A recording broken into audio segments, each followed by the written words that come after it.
O martelo de plástico desceu com uma força inesperada e quando como um trovão abafado na multidão ruidosa da ribeira. Não foi o impacto no crânio de um estranho que a fez cambalear, mas o olhar que se cruzou com o dela no instante exato em que o mundo parou. Olhos castanhos, profundos como dor em cheia, cheios de uma dor que não pertencia àquela noite de alegrias forçadas.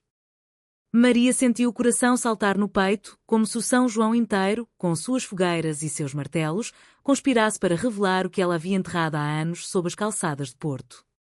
Perdoa-me, murmurou a voz, baixa e rouca, quase engolida pelo riso coletivo, mas claro o suficiente para rasgar a alma dela ao meio. Ana. Ali, no meio do caos festivo, Ana havia voltado, não como um fantasma, mas como uma chama viva, acendendo segredos que o folclore da cidade jurava proteger nas sombras noturnas. Porto pulsava naquela noite de junho como um organismo febril, as ruas do centro histórico transformadas em um labirinto de luzes e cheiros ancestrais. O ar carregava o perfume acre das sardinhas assadas nas brasas, misturado ao doce do vinho de Porto servido em copos de vidro simples, e ao aroma fresco do manjerico, cujos ramos embrulhados em papel colorido eram oferecidos como promessas de amor efêmero.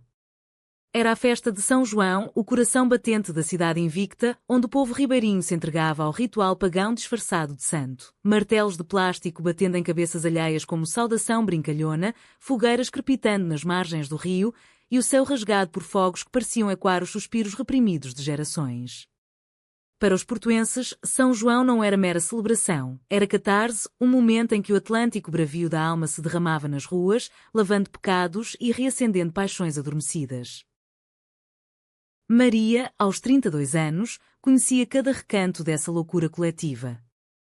Filha de uma família de tanoeiros da Foz, crescera entre o cheiro de madeira envelhecida e as histórias de sereias que o Douro sussurrava às noites de nevoeiro. Seu corpo, esguio e marcado pelas horas no estúdio de cerâmica onde moldava peças inspiradas nas azulejarias manuelinas, movia-se com a graça de quem dançava fado nas tabernas escondidas da Baixa. Mas naquela noite, vestida com um vestido leve de linho branco salpicado de flores bordadas, um eco das rendas minhota que sua avó tecera, ela se sentia uma intrusa em sua própria cidade. Há 5 anos, desde que Ana partira para Lisboa sem uma palavra, Maria havia erguido muralhas ao redor do coração, casando-se com o silêncio de uma vida rotineira, o trabalho, as tardes com a tia Cecília contando lendas de São João e as noites solitárias olhando o mar da Galiza ao longe, imaginando se o amor delas havia sido apenas um sonho febril de juventude. O martelo que Ana empunhara não era de ódio, mas de desespero. Aos 30 anos, ela retornara a Porto como uma navegante exausta, carregando nas malas não roupas, mas cicatrizes de uma existência fragmentada. Em Lisboa, onde trabalhava como ilustradora para editoras de contos folclóricos, Ana havia-se reinventado. Tranças pretas agora curtas e rebeldes, tatuagens discretas de martelos estilizados nos pulsos, um lembrete irônico da noite em que tudo mudara. Sua pele morena, herança de avós cabo-verdianos que migraram para o norte nos anos 70, ainda carregava o calor do sol africano, mas seus olhos. Aqueles olhos de âmbar turvo, que outrora brilhavam como as lanternas de São João, agora guardavam a sombra de uma traição que não era dela, mas do mundo que as separara. Tudo começara 10 anos antes, numa outra festa de São João, quando Maria e Ana, ainda adolescentes de 22 e 20 anos, se encontraram pela primeira vez na Praça da Liberdade.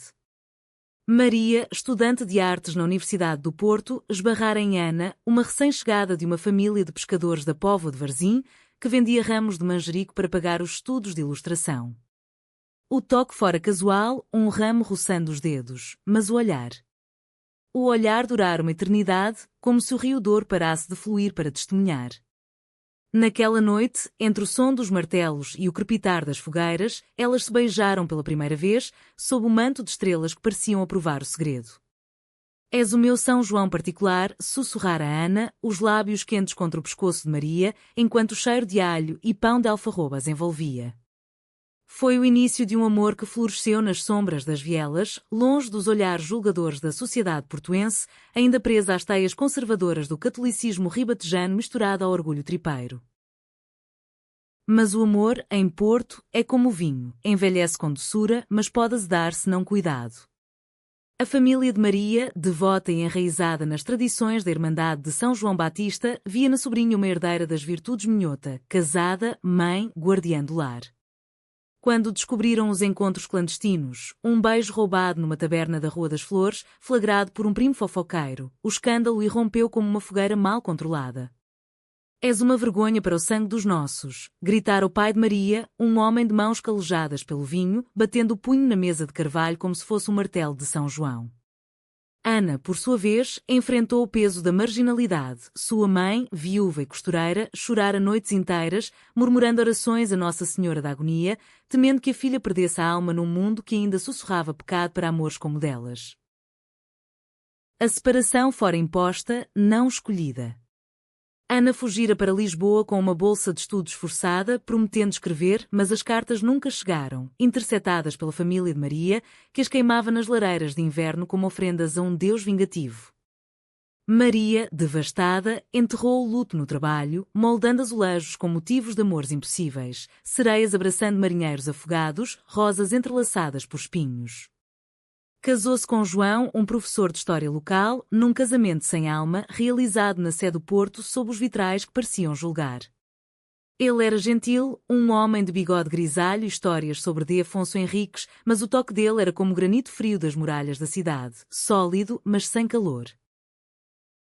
Agora, naquela noite de 2025, o ano em que Porto celebrava o bicentenário da ponte de Dom Luís I com fogos que pareciam pontos de luz no céu, o destino, caprichoso como o fado, as reunira novamente.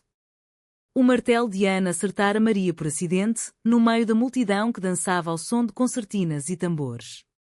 O impacto fora leve, mas o choque, devastador. Elas se encararam por um segundo que esticou o tempo, o barulho da festa tornando-se um zumbido distante. Maria, a voz de Ana tremia, como se pronunciar o nome fosse invocar um feitiço antigo. Não pode ser. Estás aqui. Maria recuou um passo, o coração martelando mais forte que qualquer plástico na cabeça.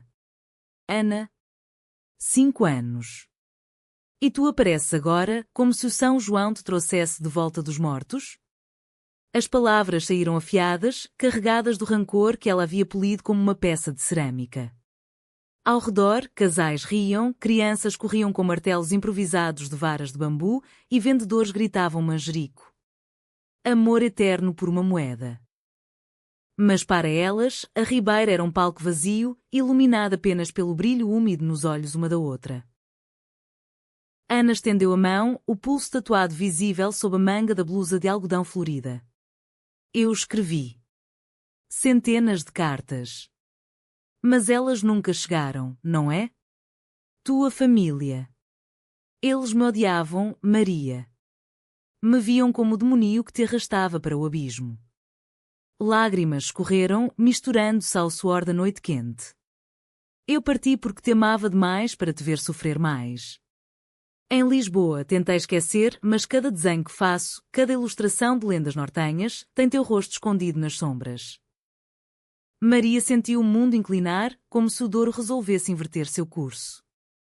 Ela queria odiar Ana pela traição aparente, pela ausência que a forçara a uma vida de meias-verdades. Mas o toque daquela mão, quando finalmente a aceitou, era o mesmo de 10 anos atrás, quente, urgente, como o primeiro gole de vinho tinto numa tarde de vindima. Vem, disse Maria, puxando-a para uma viela estreita, longe dos olhares curiosos. Não aqui. Não com o mundo assistindo. A viela da Rua da Rebeleira era um corredor de sombras suaves, ladeado por casas de granito cujas janelas entreabertas deixavam escapar o aroma de ensopado de bacalhau e o som abafado de um fado tocado num violão solitário. Ali, sentadas num banco de pedra gasto pelo tempo, elas se abriram como conchas ao luar. Ana contou tudo, as noites em Lisboa, sozinha num quarto alugado em Alfama, desenhando São Joões imaginários onde Maria sempre retornava, o namorado efêmero que tentara preencher vazio, mas que se revelara um erro, um eco vazio de aceitação social, a carta final que escrevera, mas nunca enviara, confessando que o amor delas era o folclore mais verdadeiro que conhecera, eterno, apesar das fogueiras que o ameaçavam consumir. Maria, por sua vez, desabafou o peso do casamento. João, bondoso mas distante, um companheiro de rotinas que nunca tocara a profundidade de sua alma. Eu o traí todos os dias, Ana, não com o corpo, mas com o coração. Cada azulejo que queime no forno é uma prece por ti.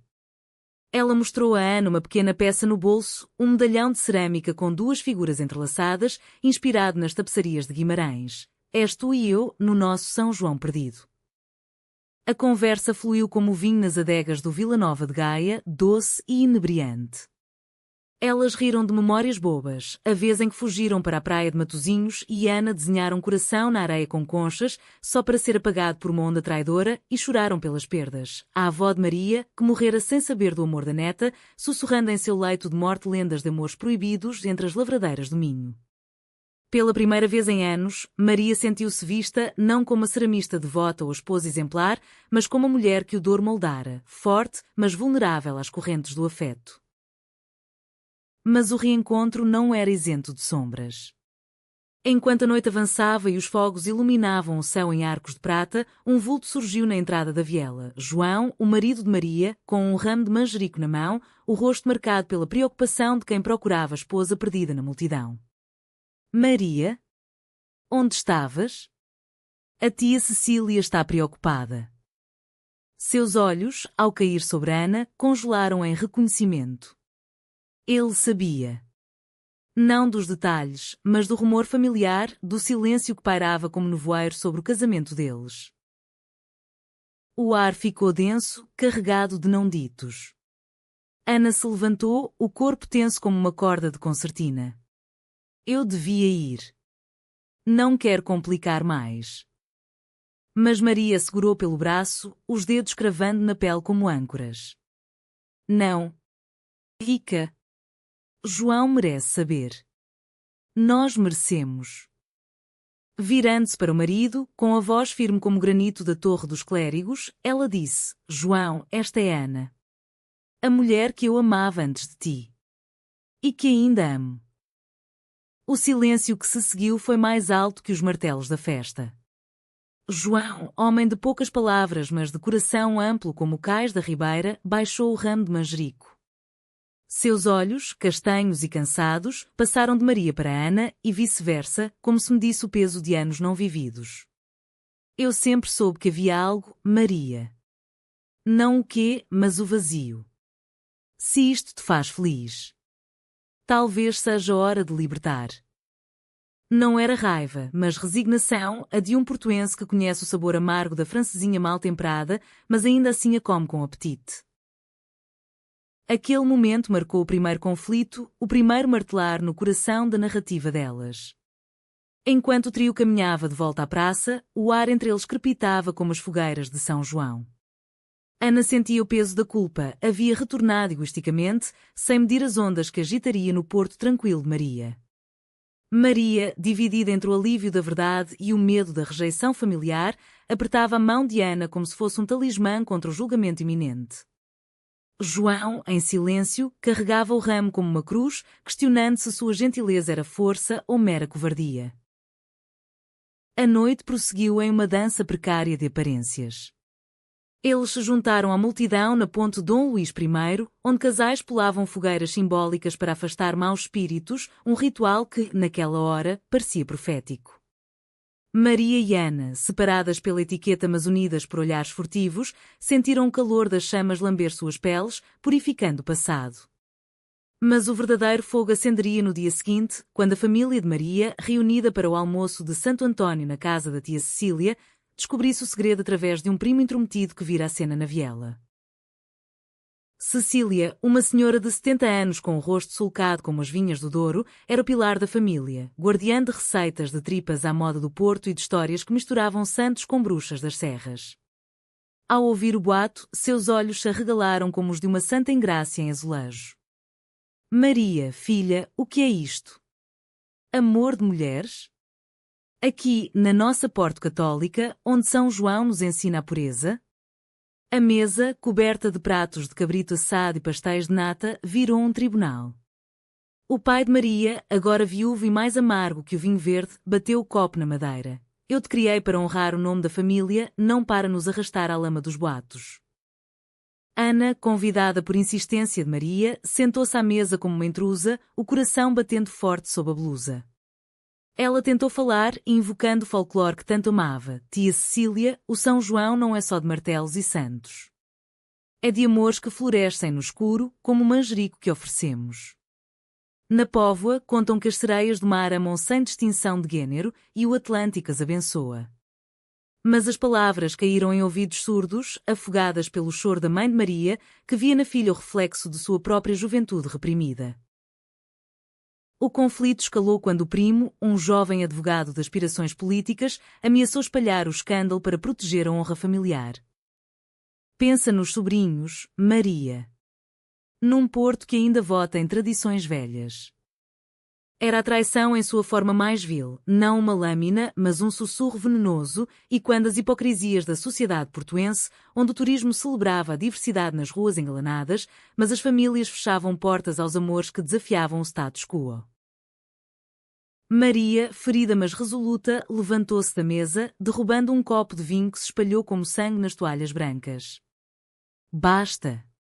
Este amor não é escândalo, é a minha verdade. Se a família que me ensinou a amar o São João não pode amar isto, então eu encontro minha fogueira em outro lugar. Pegando a mão de Ana, ela saiu da casa, o sol do meio-dia cegando-as como um julgamento divino. Atrás delas, o silêncio da família era um martelo que doía mais que qualquer plástico. As 2 dias seguintes foram um vórtice emocional, um interlúdio romântico entre as garras do drama. Elas se refugiaram no apartamento de Maria, na encosta da Foz, com vista para o Atlântico que rugia solidário. Ali, entre livros de poesia de Sofia de Mel Brainer e discos de Amália Rodrigues tocando baixinho, reacenderam o que o tempo tentara apagar. Não com urgência física, mas com toques suaves, Ana desenhando o retrato de Maria à luz da manhã, capturando as sardas que o sol do norte salpicava em seu nariz, Maria cozinhando caldeirada de peixe, relembrando as tardes em que Ana ajudava na cozinha da avó, rindo de queimar o arroz. Tu sempre foste o tempero que faltava, brincava Maria, e Ana respondia com um beijo na testa, leve como uma brisa do Douro. Mas o romance era entremeado de tensão. João, em uma visita inesperada, trouxe papéis de divórcio, assinados sem rancor. Eu te amo como amigo, Maria. Mas veja agora que o teu coração é um porto para outra nau. Sua generosidade era um bálsamo, mas também um lembrete da traição que o mundo impusera, o casamento como prisão disfarçada de estabilidade. Ana, atormentada pela culpa, confessou uma noite, deitada ao lado de Maria na cama de lençóis de linho. Eu traí o nosso sonho ao partir. Mas voltei porque o folclore de Porto me chamou, as bruxas das serras sussurram que amores verdadeiros voltam com o São João. O alto trunfo veio na véspera da festa de São João plena, quando o primo malicioso concretizou sua ameaça. Um post nas redes sociais, anónimo mas óbvio, espalhou o escândalo. Fotos borradas da viela, legendas venenosas sobre decadência na cidade invicta. A reação foi um furacão. Amigos de Maria defenderam com fervor, recordando que Porto, berço de revoltas liberais, não podia trair seu espírito. Mas a família se dividiu, com o pai cortando laços, murmurando que São João puniria os pecados. A tia Cecília, porém, surpreendeu. Numa carta manuscrita, confessou seu próprio segredo, um amor juvenil por uma costureira na juventude, silenciado pela guerra e pela tradição. Filha, o martelo de São João não fere a cabeça, mas abre o coração. Vai e leva o teu amor para as fogueiras. Empoderadas pela revelação, Maria e Ana decidiram enfrentar o clímax na própria festa. Na noite do São João, com a Ribeira lotada como nunca, o bicentenário atraindo turistas de todo o mundo, elas subiram ao palco improvisado na Praça da Ribeira, onde grupos folclóricos dançavam ranchos minhota. Ana, com o seu talento de ilustradora, havia preparado um mural vivo, azulejos temporários colados em painéis, retratando amores diversos, homens com homens, mulheres com mulheres, todos sob o manto de São João, martelos transformados em corações batentes. Maria, ao microfone, falou com voz trêmula mas forte. Porto, cidade de pontes e segredos, nos ensina que o folclore não é prisão, mas libertação. O meu amor por Ana é como esta festa, barulhento, apaixonado e eterno como o Douro. A multidão, inicialmente murmurante, explodiu em aplausos. Martelos foram erguidos não para ferir, mas para saudar, ramos de manjerico choveram sobre elas como bênçãos. Até o pai de Maria, assistindo de longe, sentiu o coração amolecer, não num perdão imediato, mas num reconhecimento humano da dor alheia. A traição do primo se dissolveu na catarse coletiva. Ele, envergonhado, deletou o post e pediu desculpas em particular. Quando os fogos iluminaram o céu, Maria e Ana se abraçaram na ponte, o rio abaixo refletindo suas silhuetas entrelaçadas.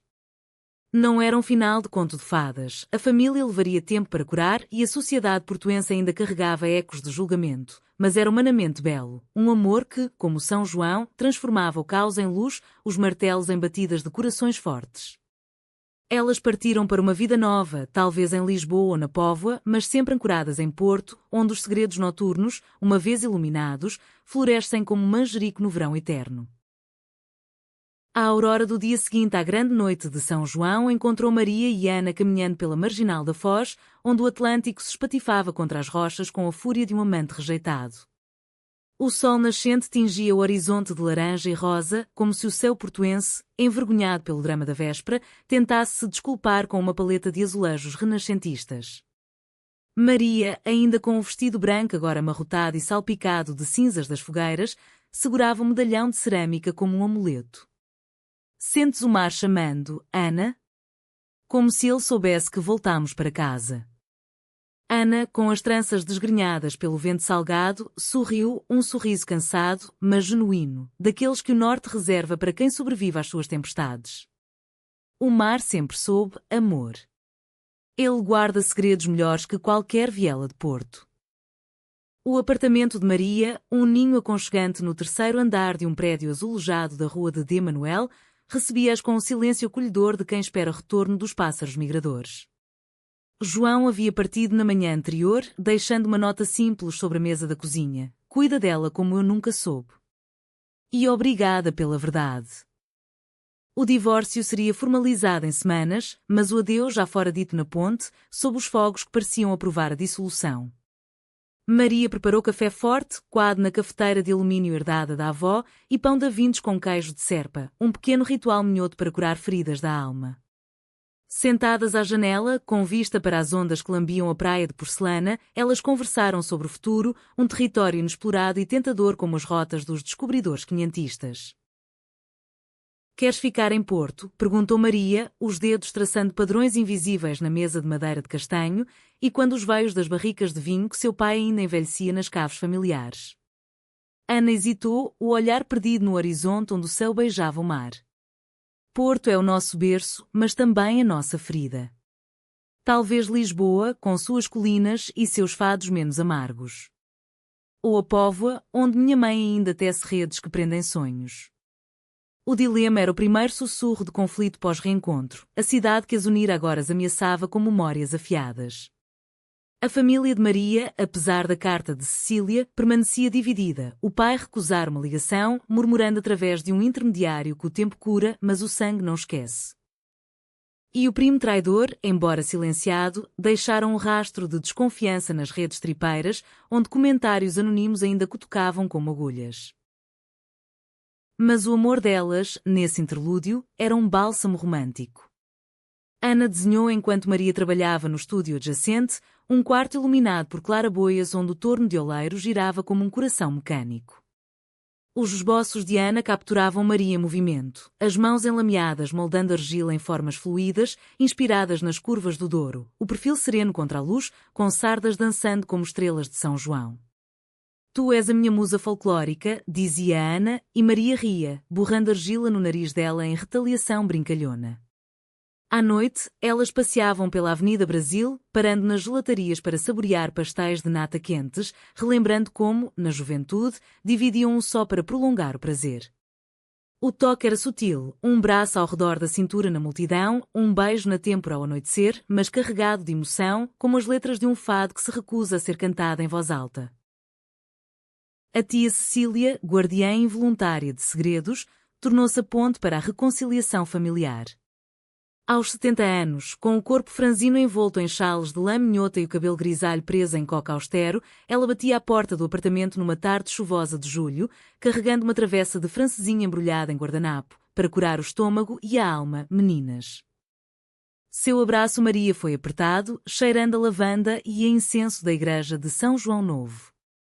Eu vi o mural de vocês na ribeira antes que o tirassem. belo como os painéis de Nasonina Clérigos. E corajoso. Com Ana foi mais hesitante, um aperto de mão firme, seguido de um olhar avaliador. Tu és a que partiu o coração da minha sobrinha. Mas vejo nos teus olhos que o trouxeste de volta. Senta, conta-me das tuas ilustrações. Ouvi que desenhas bruxas das serras, as minhas favoritas. A conversa na cozinha estendeu-se horas, entre goles de vinho verde e fatias de bolo de bolacha. Cecília desfiou seu próprio fio de lã emocional, o amor por Joana, a costureira da Baixa nos anos 50, interrompido pela ditadura salazarista que via em tais paixões uma ameaça ao império moral. Escondi-me atrás de orações e bordados, mas o coração não mente, Maria. Ele martela como São João. A revelação foi um bálsamo, humanizando a tia de mentor a austera mulher ferida pela mesma sociedade que agora julgava as sobrinhas. Ana, tocada, ofereceu-se para ilustrar as memórias de Cecília num livro particular, um folclore de amores silenciados, tia. Para que as gerações saibam que Porto não é só de heróis masculinos. Enquanto isso, o mundo exterior fervilhava com as repercussões do escândalo. A mídia local, sempre ávida por dramas tripeiros, publicou uma nota na página cultural do Jornal de Notícias, São João 2025, quando o folclore revela corações escondidos. Não era hostil. O jornalista, um jovem de Matosinhos com tatuagens de âncoras, elogiava o mural de Ana como um manifesto romântico contra o conservadorismo ribatejano, mas atrair olhares indesejados. Turistas tiravam selfies com os azulejos restantes e um grupo de ativistas LGBTQ+, da Universidade do Porto convidou Maria e Ana para um debate na reitoria Amor e Tradição no Norte Português. Maria, relutante, eu sou ceramista, não oradora, aceitou por Ana, cuja voz ganhara força na noite da ponte. O evento na reitoria, sob os tetos abobadados da Universidade Medieval, foi um turbilhão emocional. Sentadas num painel com historiadores e poetas, elas compartilharam fragmentos da história, o beijo na Praça da Liberdade, a dor da separação, a catarse do São João. A plateia, mista de estudantes de cabelos roxos e senhoras de lenços minhota, reagiu com aplausos e lágrimas. Uma idosa, com sotaque transmontano, aproximou-se após. Minha filha viveu mesmo em Vila Real. Obrigada por dar voz ao silêncio. Mas nem tudo era harmonia, um professor conservador questionou, e a família? O tecido social portuense não se rasga assim? Ana rebateu com paixão. Professor, o tecido verdadeiro é elástico como as rendas de Viana. Ele estica para incluir, não para excluir. O conflito reacendeu em casa quando o pai de Maria, Manuel, apareceu sem aviso numa noite de agosto, o rosto enrugado como casca de sobreiro sob o chapéu de palha de vindimas passadas. Ele entrara com uma garrafa de vinho do Porto Tawny na mão, um gesto de paz ou de rendição. Filha, eu vim não para julgar, mas para entender. Cecília me contou das tuas. Das vossas verdades. Sentado na sala, entre vasos de cerâmica de Maria e desenhos de Ana, ele desabafou. Anos de trabalho nas caves o haviam endurecido, moldando como argila seca. Eu vi o amor da tua mãe como dever, não como fogo. Temia que tu herdasses a fraqueza dela. As lágrimas dele, raras como chuvas de verão no Douro, umedeceram a barba grisalha. Maria, com o coração apertado, estendeu a mão. Pai, o fogo não é fraqueza. É o que nos mantém invictos, como o Porto contra os mouros. A reconciliação foi lenta, como o envelhecimento do vinho, conversas semanais na adega familiar, onde Manuel ensinava a Ana a provar as notas de figo e caramelo, murmurando bem-vinda à família, rapariga. Mas a traição do primo persistia como espinho. Ele enviara uma mensagem de desculpas vazia e Maria, magoada, recusou o perdão imediato. Ele martelou não cabeças, mas reputações. O tempo dirá se São João o ilumina. Outono trouxe uma calmaria romântica, com as folhas das castanheiras da Avenida dos Aliados caindo como confetes dourados. Maria e Ana colaboraram num projeto, uma exposição na Galeria de Serralves, Martelos e Corações, folclore quer no Norte. As peças de Maria, azulejos com sereias lésbicas abraçando-se nas ondas do Atlântico, dialogavam com as ilustrações de Ana, painéis de papel arroz retratando ranchos de São João onde casais do mesmo sexo dançavam viola ao peito. A abertura, numa noite de novembro chuvosa, foi um sucesso. Críticos do público elogiaram o humanismo portuense reinventado e Cecília compareceu, orgulhosa, com um chale bordado à mão como coroa. No entanto, o clímax emocional veio inesperado, numa viagem a Guimarães, berço da nação, para o Festival de Folclore local. Lá, entre danças de varas e concertinas que ecoavam hinos medievais, Ana recebeu uma ligação de Lisboa. Sua editora oferecia um contrato para um livro ilustrado sobre lendas lésbicas do Minho, mas exigia que ela se mudasse permanentemente. É o sonho, Maria. Mas sem ti é vazio. O conflito rasgou o véu da idílica calmaria, ficar em Porto, ancoradas no passado curado, ou partir para um futuro incerto. Maria, temendo outra separação, explodiu numa discussão à beira do castelo de Guimarães. Tu sempre foges quando o amor pede raízes. Eu arrisquei tudo, família, casamento, por nós. Ana, ferida, rebateu com lágrimas. E eu? Parti para te proteger e voltei para te amar sem amarras. Mas se Porto nos sufoca com suas tradições, como cresceremos? A noite terminou em silêncio, de mãos dadas sob as muralhas, o vento sussurrando lendas de rainhas guerreiras que amavam além das coroas. A resolução veio dias depois, numa caminhada pela Serra de Arga, onde o vento transmontano limpava almas. Maria, inspirada pelas cabras selvagens que pastavam livres, propôs: vamos juntas para Lisboa. Mas levamos Porto no coração, nas nossas peças, nos nossos desenhos. Ana aceitou, selando o pacto com um abraço que cheirava a urze e liberdade. O pai de Maria, ao saber, enviou uma caixa de vinho para o novo Porto de Voz. O inverno de 2025 desabou sobre Portugal como um manto de rendas cinzentas, tecidas pelo tiar incansável do Atlântico. Em Porto, as chuvas transformavam as ruas em rios de granito reluzente e o cheiro de castanhas assadas nas brasas de rua misturava-se ao sal das ondas que invadiam a foz. Maria e Ana, agora em processo de empacotamento para Lisboa, sentiam o adeus à cidade como uma despedida de amante, doce, mas lancinante. O apartamento, outrora ninho, agora era um caos organizado de caixas, vasos de cerâmica embrulhados em jornais velhos do Correio da Manhã, desenhos de Ana enrolados em tubos de papel craft e uma pilha de livros de folclore que Cecília insistira em doar para que levem as bruxas convosco, meninas. A decisão de partir não fora fácil. Porto, com sua teimosia invicta, puxava-as como as correntes do Douro em maré baixa.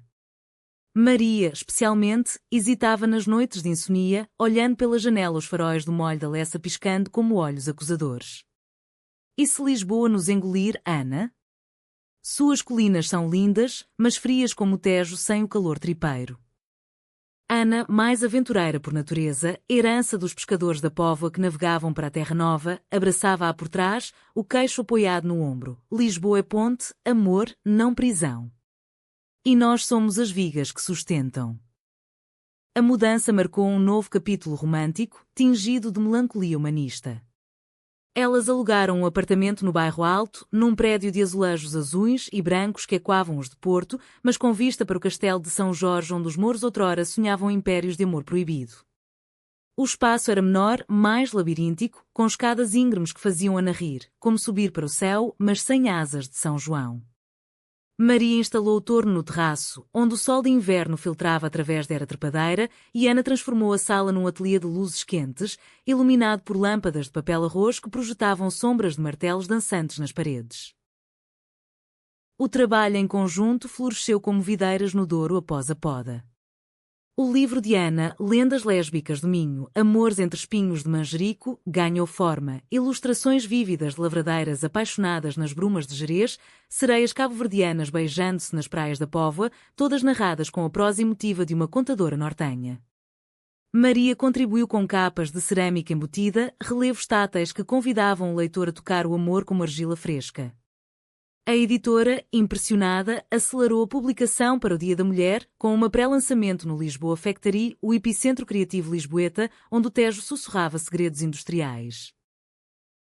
Mas o conflito familiar, longe de resolvido, viajou com elas como uma mala esquecida. Manuel, o pai de Maria, enviava cartas semanais, rabiscadas em papel pautado com a caligrafia trêmula de quem maneja barricas mais que canetas. A adega sente tua falta, filha. O vinho deste ano tem um amargor que não explica. Ele perdoara à sua maneira estoica, mas o primo traidor permanecia uma ferida aberta. Em dezembro, durante as festas de Natal, ele reapareceu, uma visita surpresa a Lisboa, alegando negócios com importadores de vinho. Na verdade, era uma tentativa de redenção orquestrada por Cecília. O encontro no café à brasileira, com suas mesas de mármore e o busto de Pessoa vigiando como um poeta cético, foi tenso como um fado de Coimbra. O primo, agora com terno apertado e gravata frouxa, sentou-se de frente para Maria e Ana, o rosto corado pelo vinho de mesa. Eu fui um idiota, Maria. O medo de perder status na família. Ele me cegou como uma garrafada.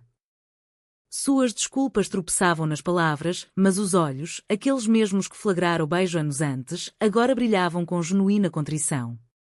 Ana, sempre pacificadora, ofereceu um desenho, um esboço rápido de um martelo transformado em pomba, símbolo de paz folclórica. Traição fere, mas o perdão é o fogo que purifica, como São João. Maria, após um longo silêncio, estendeu a mão, não por ti, mas por nós. A família não é cadeia, é rede, como as dos pescadores da Póvoa. A reconciliação estendeu-se à ceia de consoada, convidada por Cecília que viajou de trem para Lisboa. Na casa da tia, alugada num bairro de Alfama com vista para o Tejo, a mesa gemeu sob os pesos da tradição portuja transplantada, bacalhau com natas, rabanadas douradas no azeite e um peru recheado que Manuel trouxera de contrabando nas malas. Risos ecoaram pela primeira vez em anos, Cecília contando anedotas de bruxas que encantavam amores em Viana do Castelo, Ana imitando sotaque tripeiro para delírio geral. Até o primo, desajeitado mas esforçado, propôs um brinde, pelos amores que batem forte, como martelos no São João. Era humanamente imperfeito, silêncios ainda pontuavam as conversas e Manuel evitava olhares diretos para Ana, mas era progresso, um passo na ponte que ligava o passado ao futuro. O romance delas, nesse inverno lisboeta, ganhava camadas de intimidade cotidiana. Manhãs começavam com café na varanda, Ana lendo trechos do livro para Maria enquanto ela moldava peças inspiradas no Tejo, ânforas com relevos de pontes entrelaçadas, simbolizando uniões improváveis. Tardes eram de passeios pelo Chiado, mão na mão sem medo, parando na Bertrand, a livraria mais antiga do mundo, para folhear edições raras de contos de fadas Quer reinterpretados. Noites, enroladas em cobertores de lã minhota, elas dançavam fado lento ao som de vinis de Marisa, os corpos movendo-se em sincronia como ondas do Atlântico encontrando a costa. Contudo, o alto trunfo se aproximava com a primavera, trazendo um conflito inesperado, a gravidez de uma amiga comum de Porto, que convidava Ana para ser madrinha. É uma honra, mas regressar agora? Com a família ainda cicatrizando? Ana hesitava, o coração dividido entre o chamado do norte e a nova vida. Maria, sentindo o pânico da perda iminente, confrontou-a numa noite de março, sob a chuva miúda que Lisboa chama de pingo no chapelinho. Não me deixes de novo, Ana. Lisboa é o nosso começo, não o tornes efêmero. A discussão escalou para lágrimas, e quando nas escadas do prédio, eu amo-te, mas o sangue puxa, Maria. A Póvoa é onde minha mãe morre sozinha. A crise culminou num telefonema para Cecília, que aconselhou com sabedoria de avó minhota: o amor não é posse, é confiança. Vai, Ana. Mostra ao norte que o amor vence distâncias. Inspirada, Ana partiu sozinha para o batizado em Porto, deixando Maria com um desenho, duas figuras de mãos dadas através de uma ponte estilizada. O evento na igreja de São João Batista, irônico, dado contexto, foi catártico. A amiga, radiante com o bebê nos braços, sussurrou a Ana obrigada por seres tu, e Manuel, presente, apertou-lhe a mão. Cuida da minha filha em Lisboa. Ela precisa de ti mais que de mim agora. O retorno de Ana, dias depois, foi um reencontro romântico sob as cerejeiras em flor do Jardim da Estrela.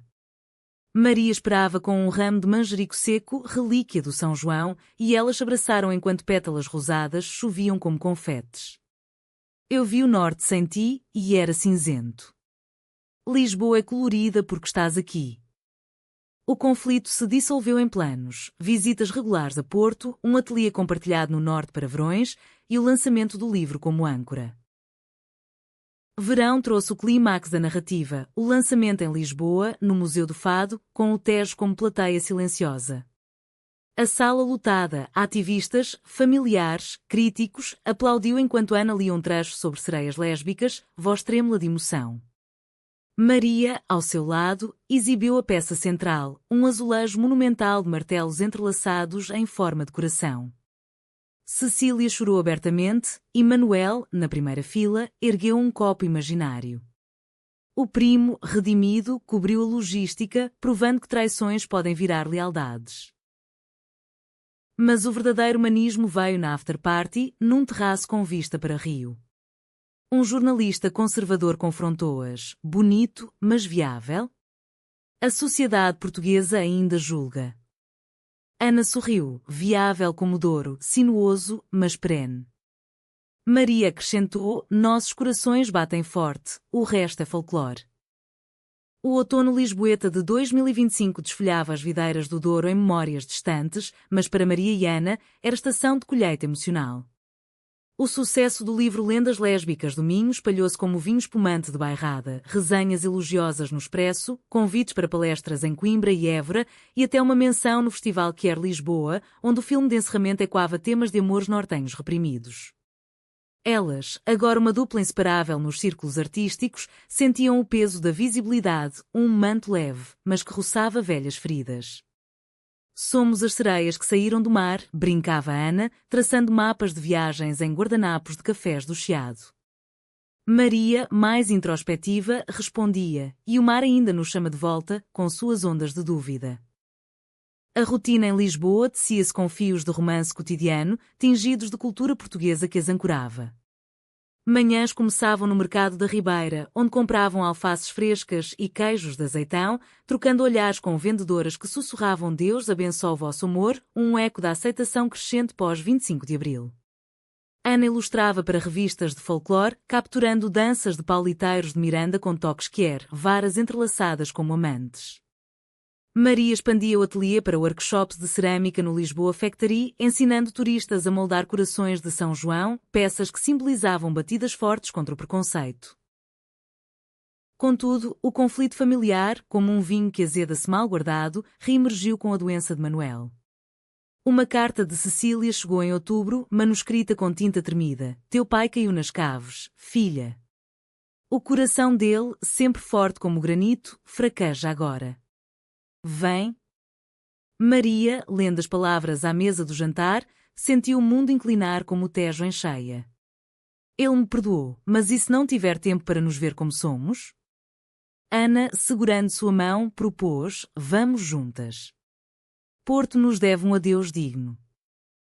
A viagem de trem para o norte foi um interlúdio reflexivo, as carruagens rangendo como violas antigas sob a chuva que lavava os vidros. Sentadas lado a lado, com o Douro desfilando em tons de outono, vinhas douradas e serras enevoadas, elas revisitaram o passado. Ana confessou medos profundos. E se o sucesso nos separe? Lisboa aplaude, mas o amor precisa de silêncios, não de holofotes. Maria, encostando a cabeça no ombro dela, murmurou, o nosso silêncio é o mais barulhento, amor. Como o fado que não precisa de palavras.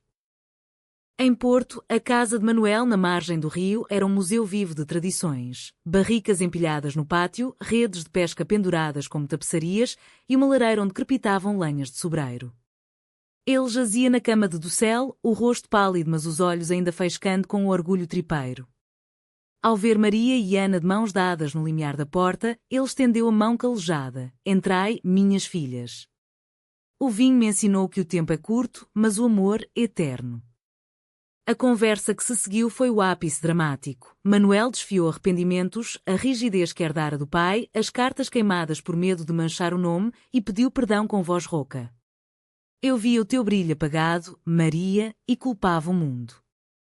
Agora vejo que era eu o escuro.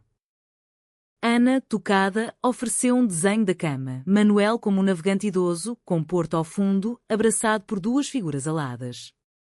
És o capitão que nos guiou, sogro.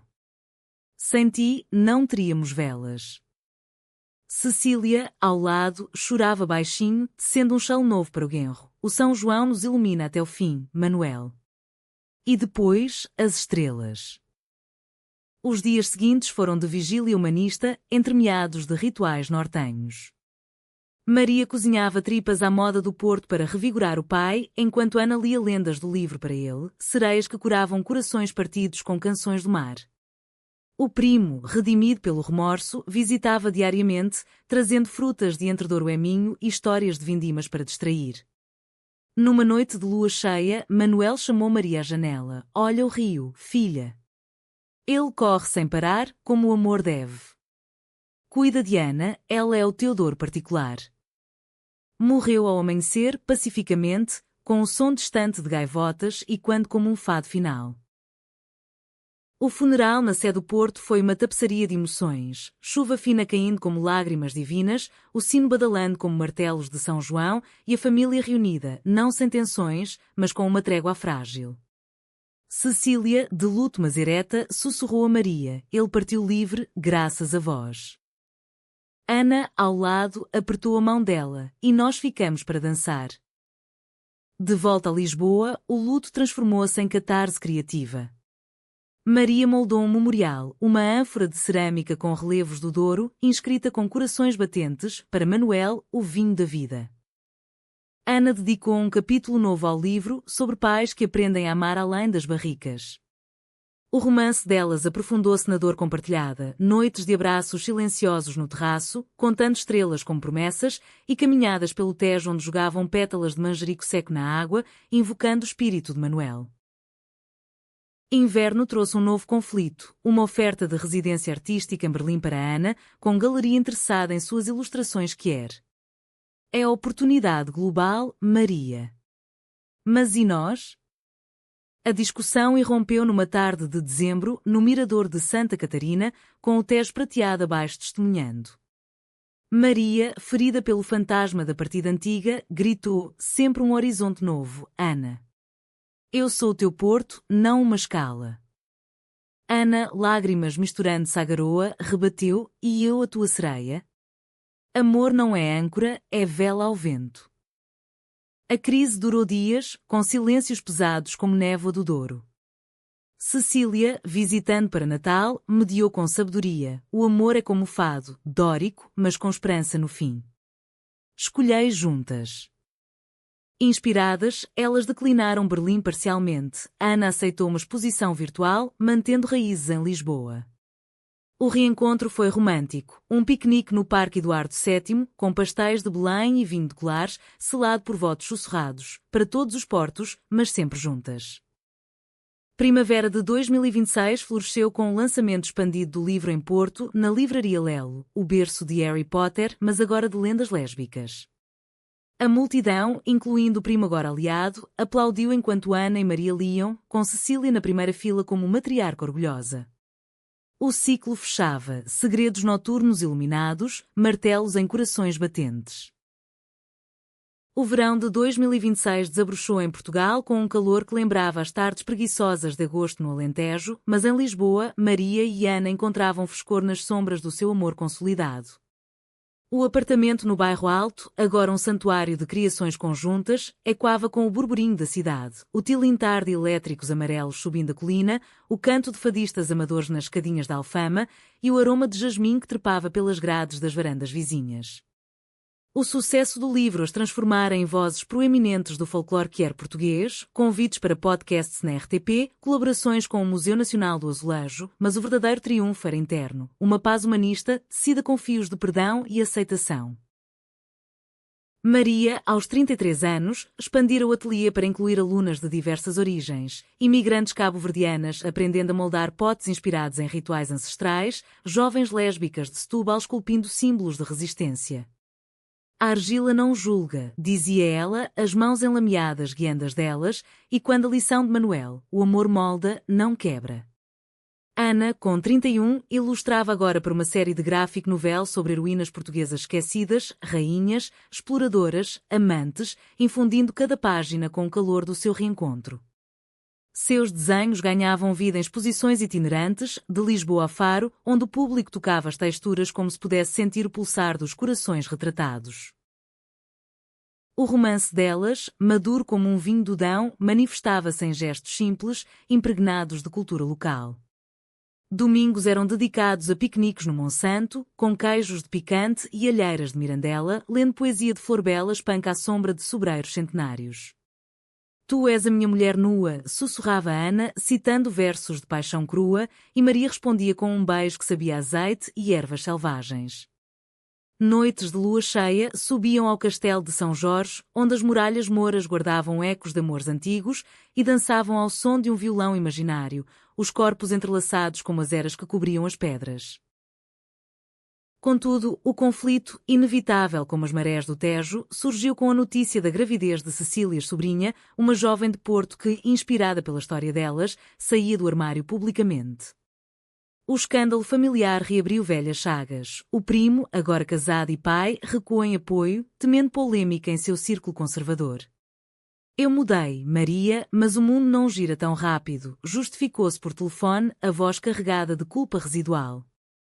Maria, furiosa, desligou. Traição é hábito, não acidente. Ana, mediadora, propôs uma carta coletiva. Vamos lembrá-lo que São João bate forte para todos. A crise escalou quando Cecília adoeceu, uma gripe forte que a deixou acamada em Porto, murmurando por suas meninas.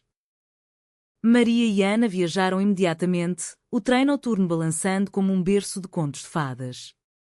Na casa da tia, com paredes forradas de bordados minhota e o aroma de chá de ervas, encontraram-na frágil mas feroz. Eu vivi 80 anos escondendo, e agora vejo vós livres. Não deixem o primo apagar essa luz. A conversa estendeu-se noite adentro, Cecília tecendo histórias de sua Joana. Ela me deu um colar de conchas da Póvoa, guardo como relíquia. Amor é isso, conchas que o mar devolve. O primo chegou no dia seguinte, convocado pela culpa. Sentado na cozinha, entre fatias de pão de ló e copos de aguardente de medronho, ele desabafou. Eu temo pelos meus filhos, Maria. Num Portugal que avança, mas tropeça em raízes velhas. Ana, com empatia de artista, desenhou ali mesmo, uma árvore minhota com raízes que ergue ramos estendendo-se a todos. A família é árvore, não muro. Inclui, não exclui. O perdão veio hesitante, um abraço desajeitado, mas genuíno, selado por um brinde, pelos martelos que viram folhas. De volta a Lisboa, o outono trouxe o clímax emocional com uma retrospectiva da obra delas na Fundação Calouste Gulbenkian. A exposição, de Porto a Tejo, Corações Iluminados pelo Folclore, reunia azulejos de Maria e ilustrações de Ana num diálogo visual, painéis onde martelos de São João se transformavam em asas de anjos lésbicos, sereias do Douro beijando-se sob pontos de luz. À abertura, numa noite de novembro amena, lutou o jardim. Cecília, recuperada, discursou com voz trêmula sobre amores que bordam o tecido da nação. Manuel's ausência pairava como um vinho envelhecido, mas sua bênção ecoava nas peças. Um crítico, porém, reacendeu o drama. Num artigo no Diário de Notícias, questionava a autenticidade folclórica das narrativas Quer, chamando-as importação lisboeta para o norte puro. O backlash nas redes foi feroz, trolls anónimos martelando com ódio, mas também solidário, milhares de chares de portuenses defendendo o São João é de todos os amores. Maria, magoada, confrontou Ana numa caminhada pelo Rocio. E se o mundo nos rejeita de novo? Somos fortes, mas frágeis como argila crua. Ana, olhos flamejantes, rebateu. Então moldamos o mundo, amor. Como fazemos com a arte? A resolução veio na visita à Póvoa de Varzim, terra de Ana, para o Festival de Nossa Senhora da Agonia. Lá, entre procissões de endores floridos e danças de matrafonas, elas participaram de um workshop comunitário, crianças desenhando amores diversos, idosos compartilhando lendas de sereias lésbicas. A mãe de Ana, viúva e agora orgulhosa, abraçou Maria. Tu trouxeste minha filha de volta, e mais, o mar em seu coração. O primo, surpreendendo, apareceu. Eu errei de novo, mas aprendo. Contem comigo para a defesa online. Inverno fechou o ano com um romance sereno, Ano Novo no Terreiro do Paço, fogos sobre o Tejo e quando os de São João, mãos unidas contra o frio. Cecília enviou um chale novo para aquecer os corações batentes. O ciclo de 2027 amanheceu em Portugal com promessas de renovação, como o primeiro vinho verde da primavera, ácido mas cheio de potencial. Para Maria e Ana, agora aos 34 e 32 anos, Lisboa era lar definitivo, um mosaico de colinas e memórias onde o passado nortenho se entrelaçava ao presente sem amarras. O apartamento no bairro Alto, expandido com um quarto de hóspedes para visitas de Cecília, pulsava com vida, paredes cobertas de azulejos colaborativos, prateleiras de livros folclóricos autografados e um altar improvisado com conchas da Póvoa e ramos secos de manjerico, guardiões silenciosos do seu amor. Maria's Atelier florescia em parcerias internacionais, uma linha de cerâmica para a Casa dos Azulejos em Amsterdão, inspirada em motivos lésbicos minhota, vendendo como pão quente. Ela ensinava agora em workshops online, voz calma guiando mãos distantes a moldar corações resilientes.